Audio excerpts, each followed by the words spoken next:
పరిగెత్తి పాలు తాగే కన్నా నిలబడి నీళ్ళు తాగమన్నారు మన పెద్దలు. అది ఎందుకన్నారో నాకు ఇప్పుడు అర్థం. పరుగు జీవితాలు, పరుగున డబ్బు సంపాదించి ఆ కార్లలో తిరిగి, ఆ ఫ్లైట్లో తిరిగి జీవితం విసిగెత్తిపోయి ఫామ్ హౌస్లకు వెళ్ళి వృద్ధాప్యాన్ని గడుపుదామని నిర్ణయించుకునే కోటీశ్వర్లు ఎంతో మందిని చూస్తున్నాం. ఆ కూర్మగ్రామాన్ని చూడండి, అందులో ప్రజలు ఎంత ప్రశాంతంగా జీవిస్తున్నారో ఆ వీడియో ఒక్కసారి చూస్తే మన అందరికీ జ్ఞానోదయం కలుగుతుంది. పరుగుల జీవితం కన్నా నిలబడి నీళ్ళు తాగడం గొప్ప.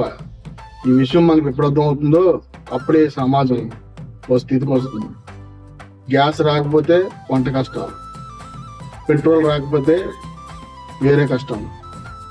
జీవితం అంతా కష్టాలమయం చేసుకున్న ఈ అభివృద్ధి మనకు అవసరమా? అభివృద్ధి అవసరమే, అలా అని జీవితాన్ని తగలబెట్టుకునేది అభివృద్ధి అవ్వదు.